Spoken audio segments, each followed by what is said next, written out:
Well, also Nick and Drew, Dancing with the Stars. I mean, we have a Maribel trophy between the two of you, right? Yeah. So I have to use the restroom. I'll be right back.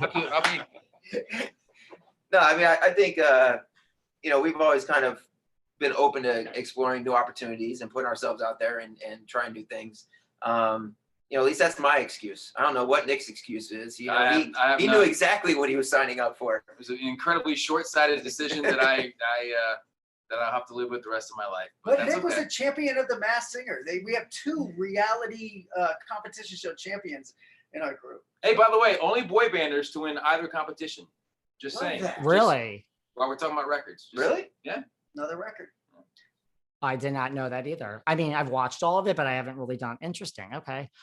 And you have a new show coming up, Nick, on Fox. Yeah, it's called Alter Ego. It's going to come on after Masked Singer, coincidentally. It premieres the 22nd. And it's a really, really crazy cool show. Great, talented singers, and combining that with incredible, cutting edge technology, people performing behind these computer generated avatar alter egos. So it's a very, very cool show. I'm super excited about it. That sounds so cool. And the previews look great. How hard was Dancing with the Stars just in terms of the span of everything you've done in your career? I've talked to so many people that have been on the show. Was it as hard as everyone says? You asking me or the champ over there? I mean, you did win, Drew, so you must have been hard. Yeah, no, I think, clearly the competition got more and more intense once people knew what they were signing up for. They knew the amount of hours that they would have to put into it. But I think like anything new, you have to train your body to work in a way that it hasn't in the past. I mean, you're using muscles regardless of how good of shape you're in that you've never used before.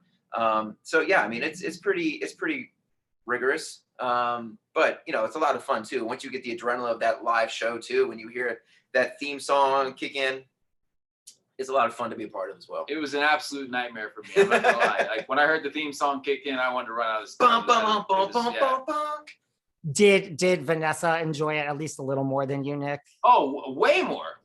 No, she's a dancer. I thought that I could overcome my fear of dancing by dancing.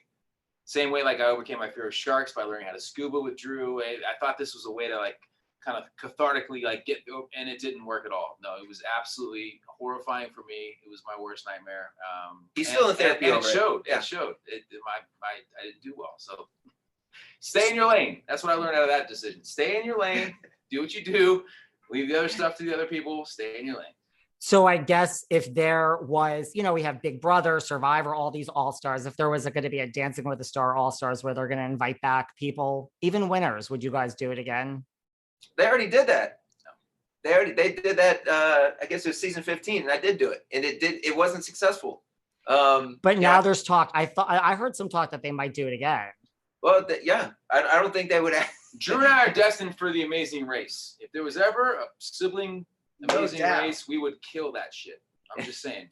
No question. I mean, I think if you guys took time in between your tour and you picked up the phone and called CBS and said you actually wanted to do it, I bet you they would find a place for you in the next season.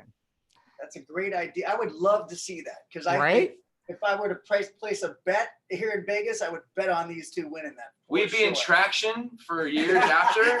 Our bodies are not built for that anymore, but we would go down swinging.